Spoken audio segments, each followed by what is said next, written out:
Good evening. Welcome to Left, Right and Centre. I'm Vishnu Shom. On the program tonight, the key hearings being broadcast live, in fact, on the debate on same-sex marriage, the petitions on same-sex marriage. They continue today in the Supreme Court, where the Chief Justice made a very important observation, debunking the argument of the government that same-sex marriages were an urban elitist phenomena. The judge said that there was no proof of this.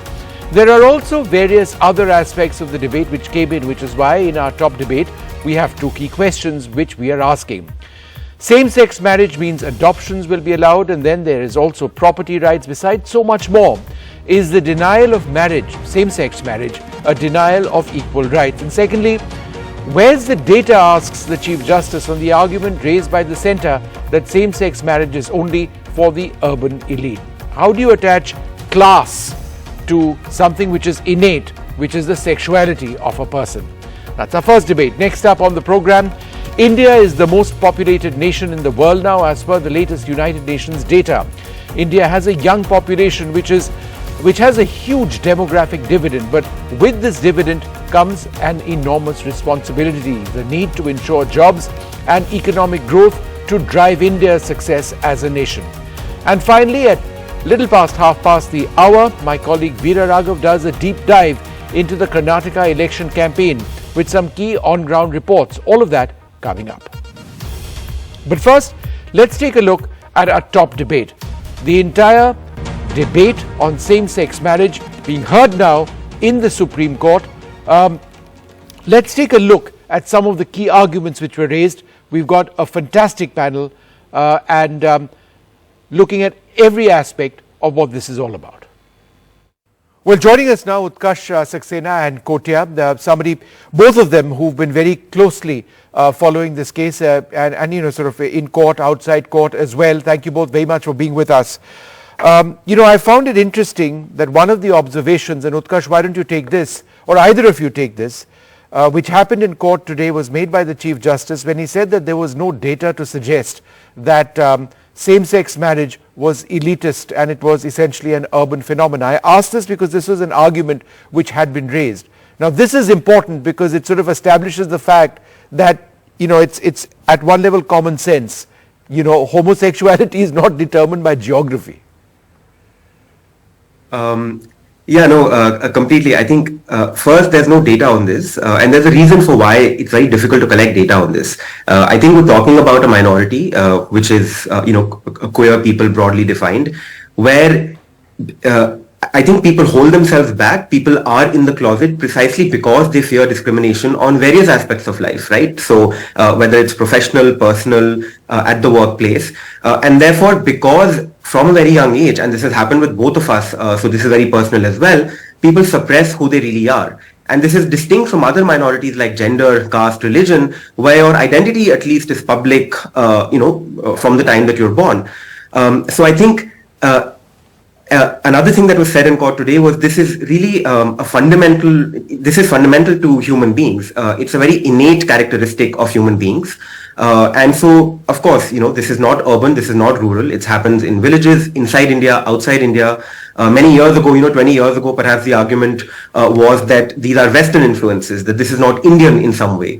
Today, the same people have perhaps come some distance and they are saying that, okay, this is an urban thing, doesn't happen in villages. I think we need to understand that we will see it if we make the environment conducive for people to feel comfortable, confident, to come out and live their lives as who they are. But until and unless we don't have that conducive environment, it will be difficult to measure, see these things, hear these things. And I think that's why it might appear to be elitist, because people feel free to speak about it more in urban areas. But I think it's a very innate characteristic of human beings, as well as animals. And I think that's the important point. Your use of the word innate. Your gender, your sexuality is innate. It's who you are. It's your identity. It's something which exists inside you biologically, and therefore, if somebody says or associates class with sexuality, it makes no sense. It's scientifically wrong besides anything else. That's right. It's I mean, as Korea just said, it's visible because in those spaces where there is comfort and safety, the fact that it's not visible in other spaces doesn't mean that it doesn't exist. It's just that it's being suppressed and oppressed, and therefore, because it's an intrinsic attribute, it's biological, it's who you are. It's going to come out if you allow it oxygen and sunlight. I wanted to ask you also about your rights as a couple. Now, you've been a couple for, what did you say, about 15, 16 years, right? That's right. And, but you can't together, despite being in a relationship, a committed relationship, open a bank account together, right? What are some of the other rights which are denied to you? There are a range of rights. Even if I have to make a bank transfer to Korea, I have to think a little bit because otherwise it's subject to gift tax because he's not legally related to me in any way. He's not my spouse or family member, which is something that heterosexual couples get to take for granted. And when it comes to taxes, bank accounts, but a lot of these are financial. There's also a range of rights which are more intrinsic to a family. So we can't adopt. We both really want to be parents. If I adopt a child, that'll be my individual child or Kotia's individual child. We can't adopt a child as parents. And to some extent, it's such a fundamental aspect to Indian society to us that we really feel obstructed to be able to access that kind of a family life. I also don't want to make this utilitarian or transactional. It's not just about a means to something else. For some people, a marriage is an important institution in itself, and we want to be able to experience that. Our relationship is undefined. When people ask us how we are related to each other, we're sometimes at a loss of vocabulary because it's just so ill-defined without the support of the law that for those reasons that I just explained, practical ones, and also just for very emotional reasons, we want to be married. You were speaking about adoption, and that really was my next question. When you've got the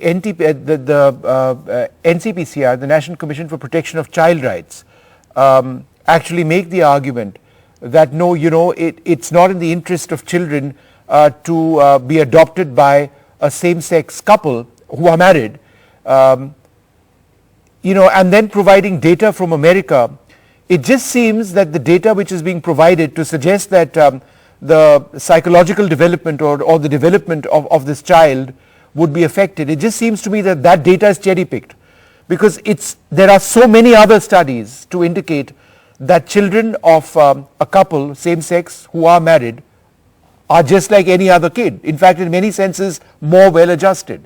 So again, it's this series of stereotypes which need to be confronted, right? And particularly about adoption. Yeah, I think one thing I just want to say is that the case is still going on. I'm appearing as a lawyer in the case, and we still haven't heard them argue their case in court. So I don't want to preempt anything or get ahead of ourselves. But I will say in general, just on facts, there are other intervening applications that have actually come out in support of the rights of queer couples to adopt. I'm curious to hear from them as to why they think that heterosexual couples have some skills or rights that make them better, more fitting parents than us. But from the experience, cultural, social experiences around the world and whatever research exists, our understanding is that kids are, as you said, as happy, as messy as any other kids. It's like any other family. And it's only when you allow these families to come about and live in society would you realize that there's really no difference between them and us. Kotia, a key point mentioned yesterday in the hearings was when I think it was the Chief Justice or one of the judges who said that there is no absolute concept of a man or an absolute concept of a woman at all. This is at the heart of an issue. Identity is fluid. You can identify as a man, you can identify as a woman, you can identify as none at all. And is this not perhaps the most significant breakthrough that needs to be achieved in the minds of so many across our country when you're looking at sexuality? Sexuality is not defined by A or B. Right, absolutely. So without addressing anything that specifically happened in court, I think speaking generally, I think, our prayer would be that we should make laws, particularly the Special Marriage Act, which is part of our petition, gender neutral. And, gender can both be masculine, feminine, but it can also be fluid. There's a whole spectrum, which it needs to address once it becomes law. And therefore, to denominate everything as a union between two persons is the way to frame this, really. And which is why calling it same-sex would also actually be be sort of prohibitive in that sense. The real term and the appropriate term should be marriage between two persons, and that's what our plea is before the court. So just for the benefit of our viewers, you've got various religion, you've got personal law obviously in India, and the concept of same-sex marriage clashes with personal law as it exists presently in India. And then there's the Special Marriage Act as well. The judges, as I understand it, have said that this entire debate in the Supreme Court, the arguments in the Supreme Court, need to be looked at through the prism of the Special Marriages Act. Why is that the case? Just for the benefit of our viewers. Well, it was, there were multiple petitions. It was looking like an omnibus litigation with multiple issues, and it becomes a lot to deal with in one case because each legislation comes with its own peculiarities. You have the Hindu Marriage Act, the Muslim Marriage Act, Parsi, Christian. Each community is governed by its own sets of laws. And I think the court just said that if rather than taking all these issues at once and overburdening this litigation, let's focus on the Special Marriage Act. And also in terms of, as you may have heard, they made observations about how the way society's been evolving on this, post-decriminalization, maybe the next step should be to first discuss and deliberate upon this in the secular space before engaging with the personal space. So I think for those reasons, the litigation's ambit has been restricted to the secular matrimonial laws. Well, joining us now to continue this debate, Dr. Amit Sen. He's one of India's most well-known psychiatrists. He deals with children.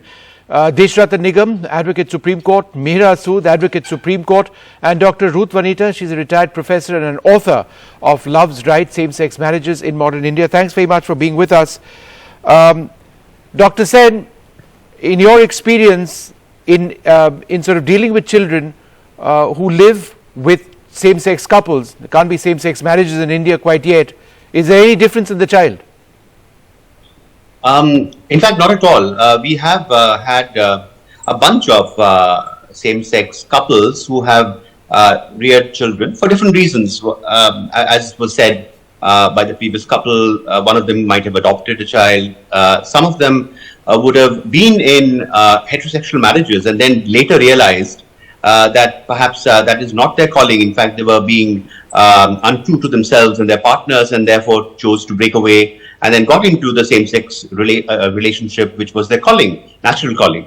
And so we've had, had children growing up in such settings. We've also worked outside India where we've seen children being brought up in same-sex marriages, and there was absolutely no difference in their growth and development, their mental health or emotional well-being. Indeed, some of those kids came out to be a lot more sensitive, perhaps even emotionally insightful and mature for their age. And indeed, research also shows pretty much the same. If you look at research coming out of the US, Europe, even some Asian countries, they have categorically said, especially the new research in the last decade or 15 years, that there is indeed no difference in the way children grow up in same-sex, with same-sex couples or marriages. Indeed, there are many of them are actually at an advantage and do better in the domains of emotional, social, and educational. Are you disappointed, Dr. Sen, by what the National Commission for the Protection of Child Rights has been arguing in this particular case, or they're set to argue in this particular case? They've said that no, they oppose it. They say that it doesn't work, and they've quoted studies from outside, and I did a little bit of my own research and I found many more studies which said just the opposite, that kids are as well adjusted. Kids are kids, period. Some are more adjusted, absolutely. Some are less adjusted. You don't sort of, there's no carte blanche one way or the other. Indeed, it was very disappointing, and this is not the first time that the NCPCR of today has made comments which personally as a child psychiatrist I've felt is anti-child.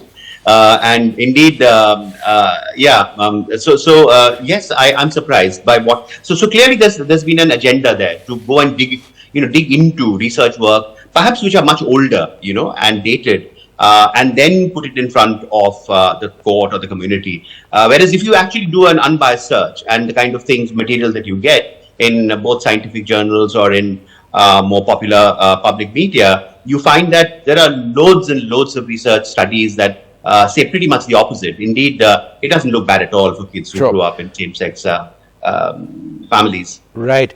Deshratan Nigam, the other point mentioned by, I think it was the Chief Justice who sort of made an observation that when you say that same-sex marriages are an urban phenomena, right, where's the proof? And, you know, it just seemed a rather bizarre argument for the government to have raised at all. You know, again, a cherry-picked argument. No, the people in urban centers are looking for social acceptance and therefore, you know, it is meant for them and not, but it's not based on anything, is it? Vishnu, in fact, where is the data otherwise? That it is not an urban elitist phenomenon. I ask a question which the Supreme Court is asking. I ask a question to Supreme Court. Therefore, there is no data available. And how does a law in India framed? Not through statistical data, but through Parliament, where it is debated and discussed through representatives of people. No, but Deshi, I think the point is, the reason there's no data is because you're fighting the closet. And I think that those were words which actually came up as well. Presumptions. No, they're not presumptions. It's a fact. If you are trying... What is the data? No, but Deshratan I won't interrupt you, I promise after this. Just let me... Deshratan we are fighting the closet in this country. We are fighting a deep sense of homophobia in India. Therefore, people are not going to openly come out and say that, look, we want to be married in a gay relationship. It just doesn't happen that way. There needs to be hard evidence. It doesn't exist. See, Vishnu, then everything is based on presumption. You're presuming there is a homophobia, you're presuming everybody's in a closet. We don't have numbers. So how do you do it? You discuss this in Parliament. The representative of the people who are touched at the grassroots level will debate and discuss. So Supreme Court cannot amend a particular act, cannot change the definition of marriage, cannot change several other laws which are related to it, whether it is domestic violence or so many other laws. So let it go to the parliamentary domain first. Secondly, when a judge makes a comment that, and this is on a lighter note, that there is no absolute concept of women a man and a woman. A man and women, then I'm sure he missed his biology classes in class 10th and has turned biology upside down. No, now, that's not his point at all, Deshratan. Let me finish. Don't interrupt. You said you will not interrupt because go ahead. Let me finish. Now, I declare myself as a woman and apply for women's cricket team. Do you think I will be selected? What would be the yardstick of selection? Would I declare myself or somebody, a woman on this panel, declares himself as a man and applies for a men's hockey team? Would he be selected? There is a criteria, biological criteria, which is universal all over the world. So let us not create hilarious situations. So, and secondly, let me also point out, there are several, now people are saying the word uses persons in the Special Marriage Act. Have you seen subsequent sections? You have to look at the parliamentary debates. What was the intention of the parliament while passing this law? Intention was never the same-sex marriages. They have very clearly debated in Parliament. It was never same-sex marriage. So Supreme Court, while interpreting, cannot go beyond the intention what the Parliament intended. And my last point is that you remember hijab issue case where institutional rights had precedence over individual rights. Marriage as a social institution rooted in society. Society has certain rights which takes precedence over individual rights. This needs to be argued. It has not yet been argued, but this needs to be argued. And let me are those seeking a same-sex marriage not part of society? 10 seconds, let me finish. A judgment ahead of its time will lead to a situation of Jallikattu in Sabrimala where they are not obeyed. Okay. So let it go to the Parliament. I'm just going to read that quote from the Chief Justice and then go across to my other panelists. He said it's not the question of what your genitals are, it's far more complex. That's the point. So even when the Special Marriage Act says man and woman, the very notion of a man and a woman is not an absolute based on genitalia. That's the exact quote. Be that as it may, Dr. Ruth Vanitha, how would you respond to some of the points that Deshratan Nigam has actually had to say, that there is a difference physiologically between men and women? It's not enough to make the argument that sexuality is not linear and that it is non-linear, that it is non-linear. I want to address the argument of whether it is elitist or not and whether there is data to show that it is not elitist. And there is data. From 1980 to the present, newspapers have published reports about hundreds of women all over the country who have gotten married by religious rituals, and in cases where they were forcibly separated, they have committed joint suicide. There is data. Here is my book, Love's Right, published in 2005. This is the new edition, and there is a list at the end of these couples, hundreds of couples. Now, who are these women? They are women from all communities. There are Dalits, there are many tribals, there are agricultural laborers, fisher women, construction laborers' daughters, factory workers. All of them were low income. None of them were English speaking. That was what I studied in 2005. And they didn't use any word like lesbian, gay, homosexual. They didn't know any word. They only said, we have to live together. We cannot be separated. If you separate us, we will kill ourselves. Now, the point to note is that in the 1980s and 90s, same-sex marriage was not legal anywhere in the world. But these marriages were happening in India, dozens, scores of them. These women had no contact with any movement or with any organization. And in fact, there was no gay movement in 1980 in India. So I'll give you one example. And there are several who actually asked for the legal right to marry. In 1993, Rekha Chaudhary and Vinoda Adkewar, both village girls from Maharashtra, daughters of farmers, they went to the Registrar of Marriages in Chandrapur and they said that Vinoda is 18 and she will be the bride and Rekha is 21. They didn't use the word man and woman but bride and groom, which is the word used in the act. And they want to marry. All of these women presented themselves as bride and groom. Okay, talking about elite, I don't know if you can see this picture. Vetka Polang and Melka Polang, they are from a tribal village in Odisha and they are married to each other. They fought with the village, there was a huge conflict and then finally the tribe accepted it. They got married by tribal rights and they lived together. You can go to YouTube and see the video there of Deepshikha and Abhilasha, two village girls from Hamirpur, UP, speaking village Hindi, who said that who went to the Registrar of Marriages, were refused, garlanded each other in front of the Registrar of Marriages office. Please go to the YouTube and listen to this video. And they talk about, we are not interested in men, we love each other, we have been together for 6 years, we want to be together. They have notarized an affidavit of life partnership. So the question, the real pioneers of this marriage movement, the real pioneers and the martyrs of this movement are not the upper caste who may be now fighting, who are now fighting the cases, who also have rights and should have rights. Elites also have rights. But they are not the pioneers. The pioneers are these women from 1980 onwards who have been getting married and committing joint suicide. Does that answer your question? No, This is documented.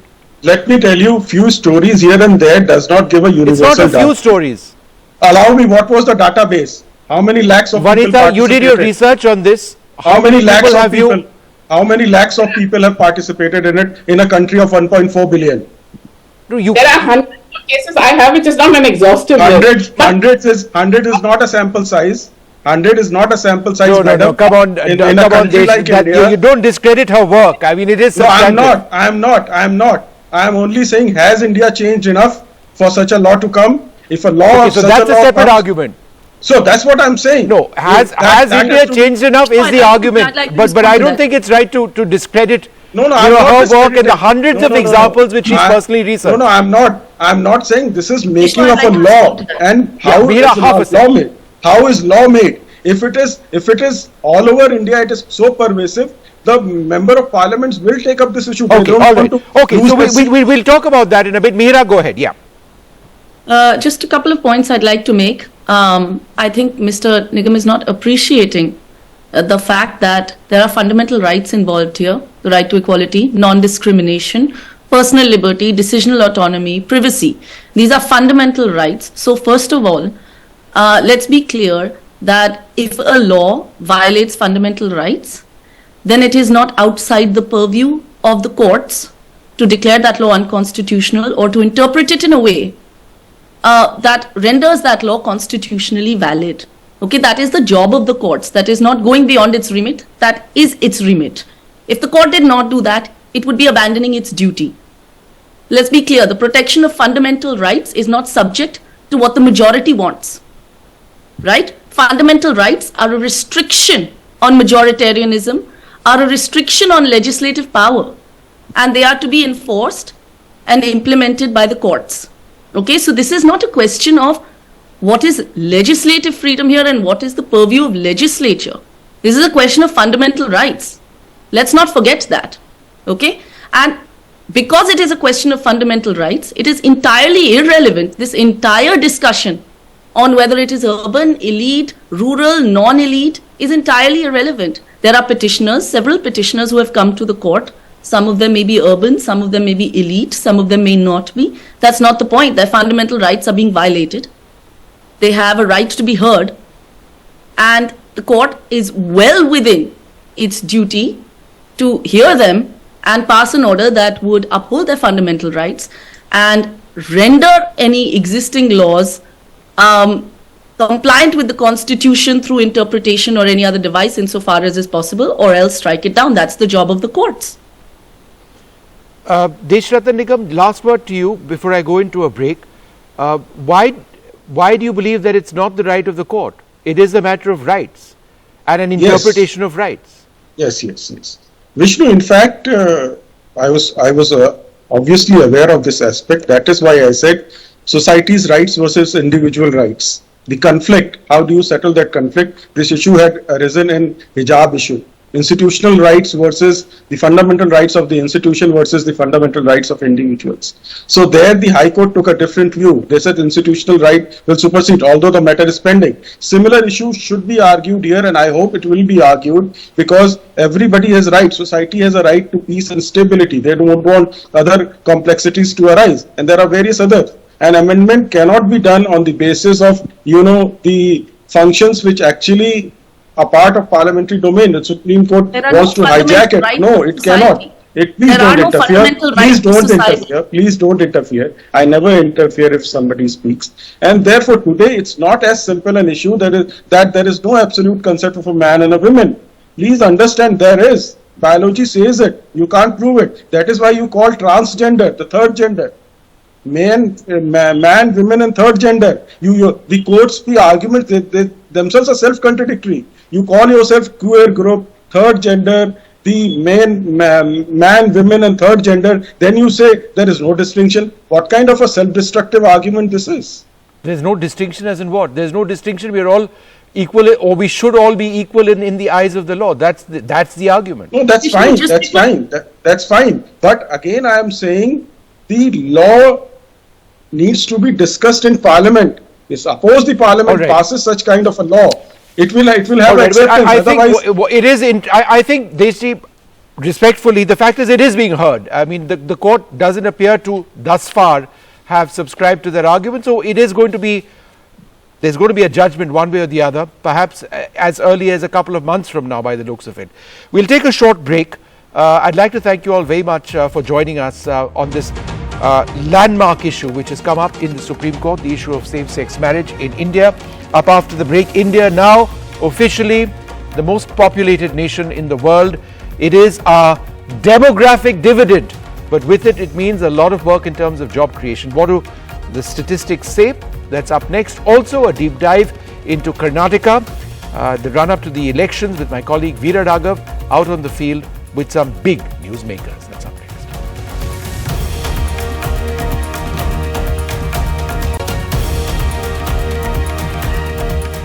Welcome back. India officially the world's most populous nation. It is India's demographic dividend.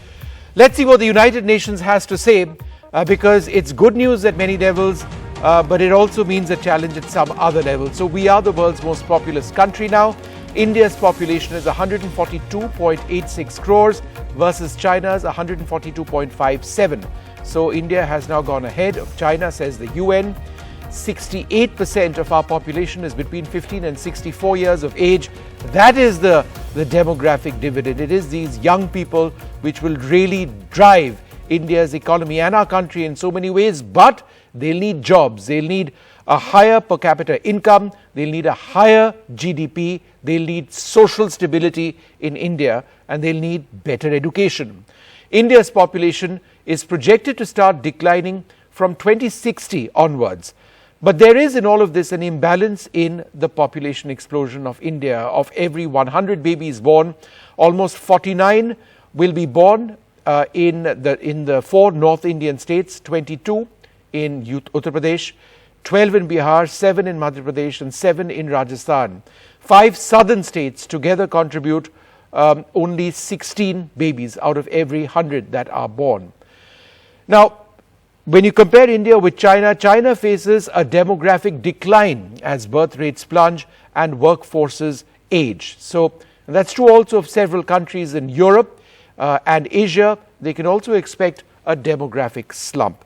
We've got a super panel. Dr. Viral Shah joins us, Manu Gaur and Poonam Mutreja. They've all done a lot of work on the issue of population. Thanks very much. Dr. Shah, is this good news for us or is it potentially bad news at our current rate of growth? It could, your title captures it really well. It could be a demographic dividend or a disaster. And, naturally there is going to be a huge amount of, stress on our natural resources, on food production, on milk, on all the natural resources that we have. But, in modern economies, we are not necessarily always driven by, constrained by natural resources. We are driven by intellectual capital. And we have what is potentially the world's largest, young population. It's only if we can train them, skill them, build our universities, improve our scientific standing in the world, we can actually unlock this demographic dividend. It's unclear at this point which direction we are heading in, but there is a huge amount of potential here. Poonam Mutreja, one of the interesting statistics which have now emerged, of every 100 babies born in India, approximately 50 would be in 4 states across North India and just 15 in the 5 states of South India. What does that mean? What is the significance of that?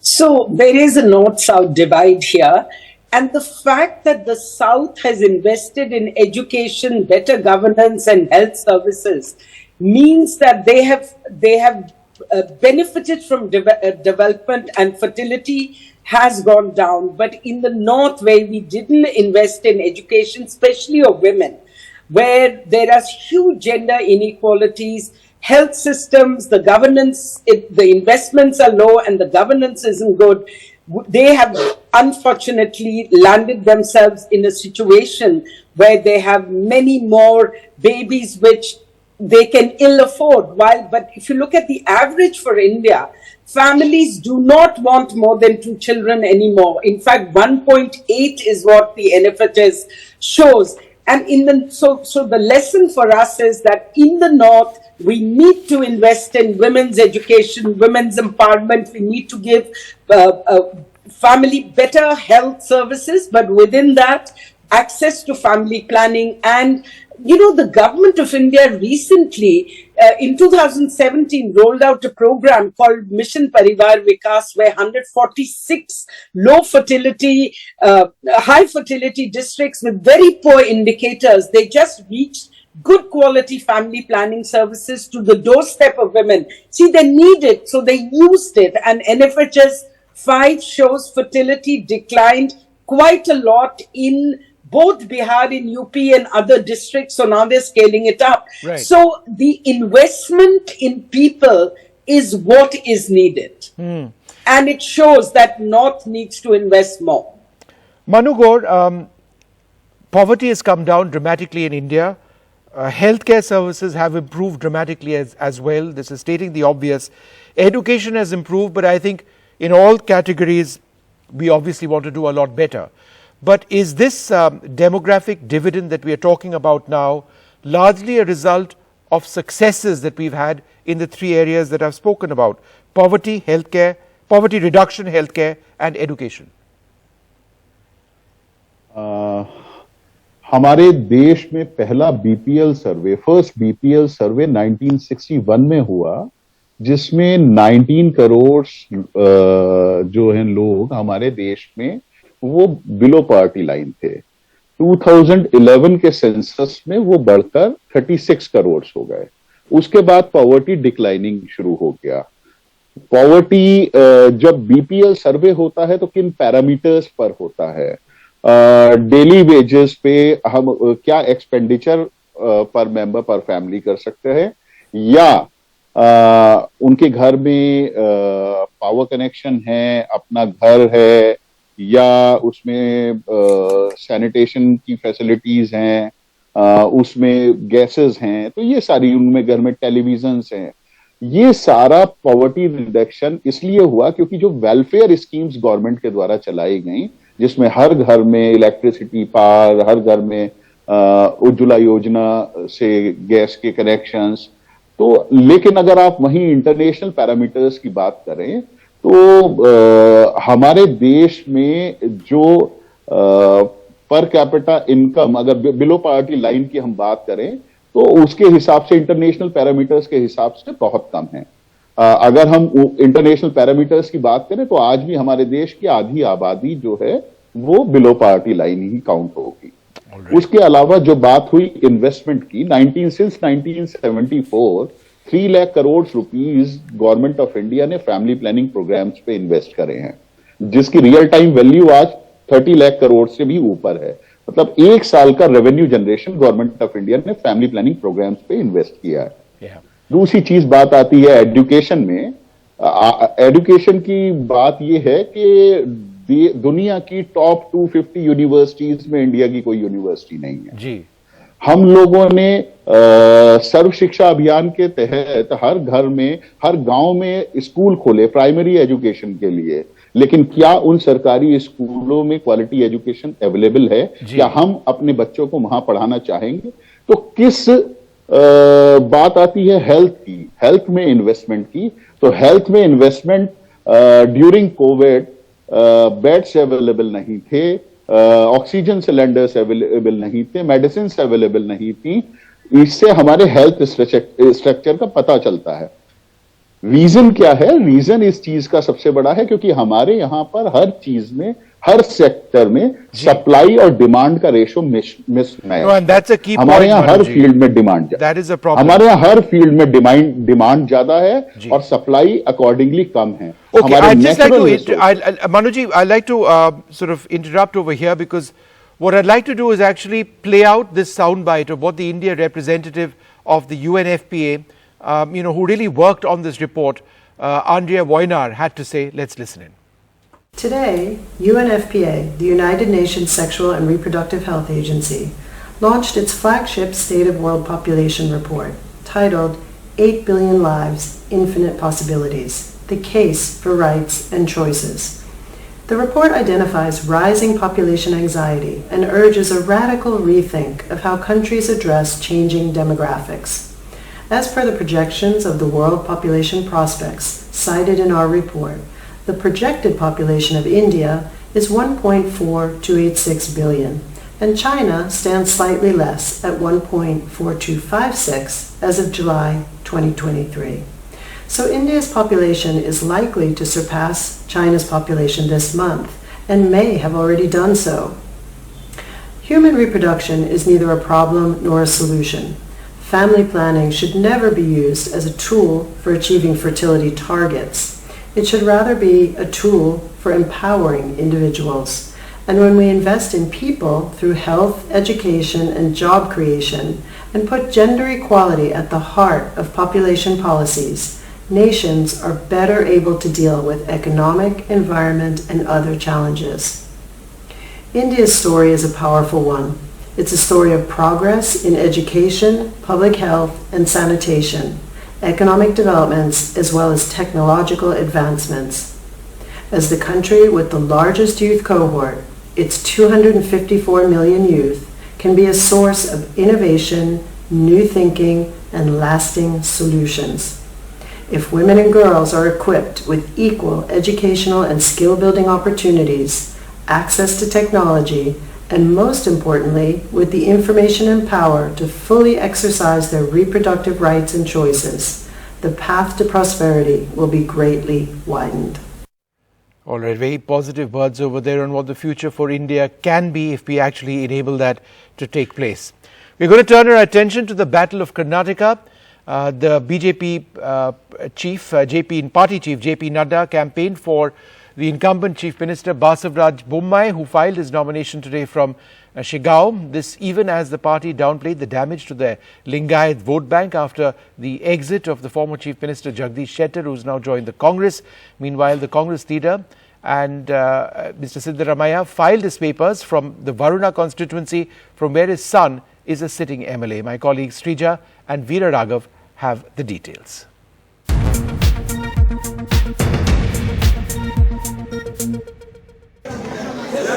Bommai in Shigao, B.Y. Vijayendra in his father B.S. Yedurappa's constituency, Shikaripura. Congress's chief ministerial candidate, Siddaramaiah in Varuna constituency, and turncoat MLA Jagdish Shettar in Hubli Dharwad Central constituency. Ahead of Bommai's nomination, Nagin dance fever gripped BJP's roadshow. Tens and thousands wearing saffron caps, holding BJP flags in their hands, travelled through streets of Shigao in Bommai's constituency as BJP's national president Nadda, Chief Minister Basaraj Bommai along with star campaigner Kicha Sudeep travelled in a campaign vehicle. Seeking votes for another term, Bommai has been holding the seat since 2008. ಭಾರತೀಯ ಜನತಾ ಪಕ್ಷ ಕರ್ನಾಟಕದಲ್ಲಿ 125ಕ್ಕಿಂತ ಹೆಚ್ಚು ಸ್ಥಾನವನ್ನು ಪಡೆದು ಮತ್ತೊಮ್ಮೆ ಕನ್ನಡ ಮಾತೆಯ ಸೇವೆಯನ್ನ ಮಾಡಲು ಭಾರತೀಯ ಜನತಾ ಪಕ್ಷಕ್ಕೆ ಈ ಜನರ ಆಶೀರ್ವಾದವನ್ನು ಮಾಡ್ತಾರೆ. ಇಷ್ಟೇ ಹೇಳ ಬಯಸ್ತೇನೆ, ನನ್ನ ಜೀವನದ ಕೊನೆ ಉಸಿರು ಇರೋವರೆಗೂ ನಿಮ್ಮ ಸೇವೆಯನ್ನ ಮಾಡ್ತೇನೆ. ಅಷ್ಟೇ ಅಲ್ಲ, ಕೆಲಸ ನಡಿಬೇಕು, ಕೆಲಸ ಆಗಬೇಕು, ಜನಗಳಿಗೆ ಒಳ್ಳೇದಾಗಬೇಕು, ಮುಖ್ಯವಾಗಿ ನಿಮ್ಗಳಿಗೆ ಒಳ್ಳೇದಾಗಬೇಕು. ನನ್ನನ್ನು ಕರೆಸಿದ್ದಕ್ಕೆ ಧನ್ಯವಾದಗಳನ್ನ ಹೇಳ್ತಾ ವೇದಿಕೆ ಮೇಲೆ ನಡ್ಡಾಜಿ ಅವರು ಕೂತಿದ್ದಾರೆ. Appealing to the people of Shigao to vote for the BJP in the name of Modi, BJP National President JP Nadda stepped up his attack against the Congress and alleged that the grand old party was only about commission and corruption. Congress का मतलब है commission, Congress का मतलब है corruption, Congress का मतलब है criminalisation. मैं आपसे कर्नाटक में विकास की गंगा बहती रहे, इसलिए कमल के निशान पर वोट मांगने के लिए आया हूं. Mr. Bommai is seeking re-election from Shigao, from where he has been an MLA thrice. In another part of Karnataka, in Shikaripura constituency in Shimoga district, for B.S. Yedurappa's son B.Y. Vijayendra, it's his first election. Exuding confidence contesting from Shikaripura, it is a constituency that has blessed his father for nearly 40 years.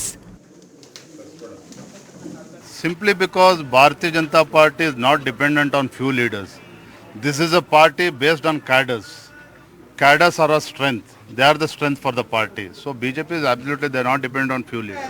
In the poll-bound state of Karnataka, Varuna constituency was filled with euphoria as Congress's chief ministerial candidate Siddaramaiah held a roadshow before filing his nomination, making an emotional appeal to the people of Varuna to vote him to power from the constituency.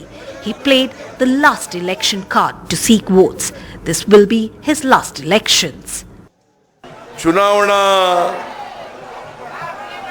ಕೊನೆ ಚುನಾವಣೆ ನನಗೆ. While in Hubli Dharwad constituency, turncoat Jagdish Shettar filed nomination in the presence of his supporters. Jagdish Shettar jumped the ship from the BJP to Congress after BJP High Command denied him a ticket. Candidate selection, polarization, caste arithmetic. A lot of factors are in play in this year's Karnataka election. While the BJP is fighting elections with first-timers, the Congress has gleefully welcomed some of the old faces of the BJP in a hope to return to power. In Shigao, with Veera Raghava, Shrija for NDTV.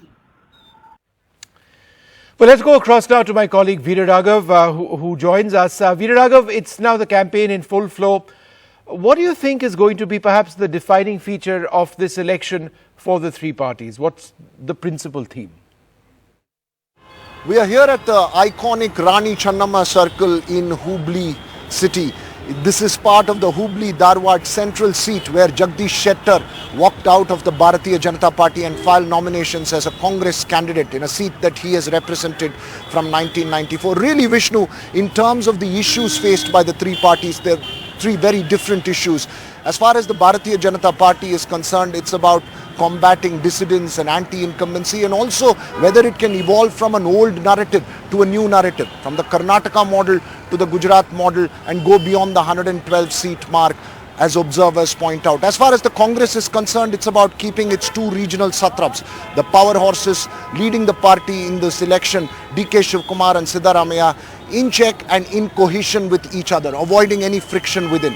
JDS, well, it's a question of whether it can hold on to its caste vote. Is that under threat? That bastion in old Mysore region, in places like Mandya, is that under threat, or can the JDS still rule the roost there? These are the three issues that define this election for these three political parties. The next 21 days will be very interesting to watch out as the campaigning for Karnataka hits the final leg. Joining me now is the Chief Minister of Karnataka, Basavaraj Bommai, the man who was on a campaign trail today with actor Kicha Sudeep as well as BJP National President JP Nadda. Sir, it seemed more like a victory rally, less like a campaign rally. What was the purpose? Was it to reiterate your importance in the party and in Shigaon? See, as it is, there is a very good relation between me and my people. I am a people's man. And people of my constituency knows very well, I know every household. So this kind of support is very natural and expected. But the enthusiasm in the people, wherever I go, shows that this time BJP is going to come back with thumping majority in spite of some leaders leaving the party.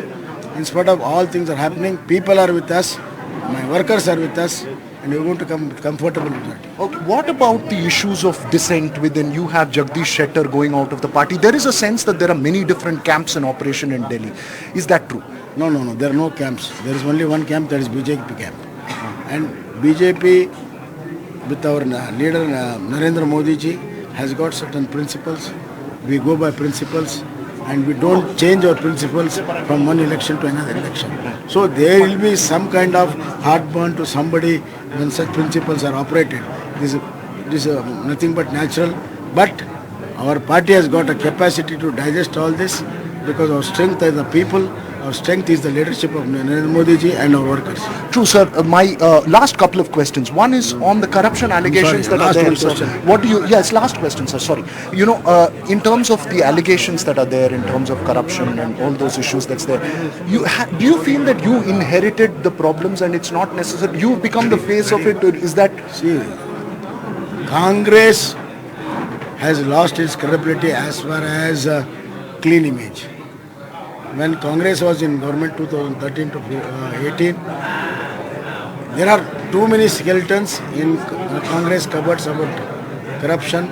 That's why they wanted to close down the Lokayukta. Now Lokayukta has come back. All the cases are hitting them back, including to the former chief minister. You don't see it as a liability, sir? No. I'm answering you. You should listen to me. Congress, the other name of Congress is corruption. So they don't have any moral right to speak about it. And as far as our allegations are concerned, they are still an allegation. I am challenging all my adversaries, come out with one case, with a solid case against our government. We will do the perfect inquiry and we don't spare anybody. One prediction. So, 40% is just a figment of imagination. It is not stuck, it will not get sick. And I challenge the very contractor association, come out with one case. They are facing the court. They are unable to give one solid evidence to their allegations. Joining me now is B.S. Yediyurappa himself, who's held sway over the Shikaripura constituency since 1983. Only once has he lost, in 1999. In Shikaripura, it's the most powerful person here is B.S. Yediyurappa himself. Sir, what is your sense as your son goes to file nominations today? See, in Shivamogga district and also Shikaripura Taluk, almost all irrigation projects has been completed. Our farmers, 99% they are supporting us. And almost all the development works in Shikaripura Taluk and Shivamogga district completed. And so you're fully not confident. even a single person opposing us about the development works. That's why 100% confidence. Vijayendra is going to win more than 50 to 55,000 margin votes. Sir, there is a lot of camps and dissidents that's happening in the BJP. Jagdish Shettar has left the party. Lakshman Savdi has left the party. Is this because there is no strong regional leader? Because 2007 and 2018, when you were in charge, we didn't see this kind of dissent. Is there too many camps within the BJP today, sir? For example, about Jagdish Shettar, we have promised him Rajya Sabha member and also make him to minister in the center. Amit Shah himself spoke to Jagdish Shettar. I think he did a mistake leaving the party.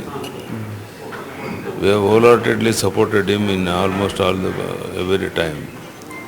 We made him speaker, we made him minister, chief minister, we made him almost all the important places we have given opportunity. Even then I told him not to leave the party. I think he did a mistake leaving the Bharatiya Janata Party. But what about these camps that one talks about in Delhi? There are different people deciding. There is no one person who can control these kind of dissidents within the party. Is there a sense that people talk about Karnataka model to Gujarat model? What is your sense as the man who really was the architect for the BJP in Karnataka? Only one or two exceptions. In almost all 99% of our leaders and workers are with us only. These two examples wherein they left the party for their own reason. And we tried to convince them, but we could not able to. Joining me now is B.Y. Vijayendra, the youngest son of B.S. Yediyurappa. We were just inside with him as he did his puja. He's now waiting for your father to come here, sir. You're waiting for your father to come here? Yes. Yeah. So tell me something. In your party, there seems to be so much turmoil with Jagdish Shettar leaving. There is a question of whether the Lingayat vote is going to stay with the BJP. Does all this worry you? Absolutely not. Simply because Bharatiya Janata Party is not dependent on few leaders. This is a party based on cadres. Cadres are a strength. They are the strength for the party. So BJP is absolutely, they are not dependent on few leaders. But there is a sense that there are different camps in operation. You see, I remember 2017, 2008, your father was firmly the chief ministerial face. And there was not this kind of dissent in the party. Why is it happening this time? Is it because they are trying a new strategy? Is it because there are different camps that's in operation? So firstly, you have to understand the intent of our central leadership. The intent is pretty clear, to pave the way for the young leadership, for the new leadership. So Bharatiya Janata Party is the only party which is able to test all this. Because when it comes to Congress party, they are limited to one family. But Bharatiya Janata Party is the one party which believes our cadres. They take everybody into confidence, and the candidate that has been finalized till today. Everything is based on survey. Everything is based on reports received from our Karyakartas. Okay. There is talk of Karnataka model, Gujarat model. How do you change this? They want to go beyond 112 seats. How do you think it's possible? You think all this is just media talk, or is there truth to this Karnataka model, Gujarat model talk? Rather than talking about Gujarat and Karnataka model, we are blessed to have a dynamic leader like Narendra Modi as the Prime Minister of our country. People of Karnataka have complete faith under his leadership, and they also trust the local leadership, and we are confident under the dynamic leadership of Narendra Modi ji as well as BJP Karnataka. They will bless BJP to come back to power. One last question, sir. In terms of corruption, there are serious allegations that have been made. That is one part of it. The other part, that there is, because of your rise in politics, there is a sense that some very close leaders to your father have moved away. How do you see all this, that all these criticisms that come? One nimsha. See, Congress party talking corruption is a big joke. People do understand. And they have ruled this state, they have ruled this country for last 50, 60 years. And Congress talking about corruption does not sync with people of Karnataka nor with the country. And that's the reason why they have decimated across the country as well as in the state. And nobody can challenge the Yediyurappa family in Shikaripura. You are confident of this seat completely? No, it's not question of Yediyurappa family. The strength of BJP here in Shikaripura Assembly constituency is our cadres, our Karyakartas. 1983 onwards you won this seat. Absolutely. That is a faith they have on BSY's leadership. It's not about one family. It's the karyakartas, who are senior karyakartas who work day and night.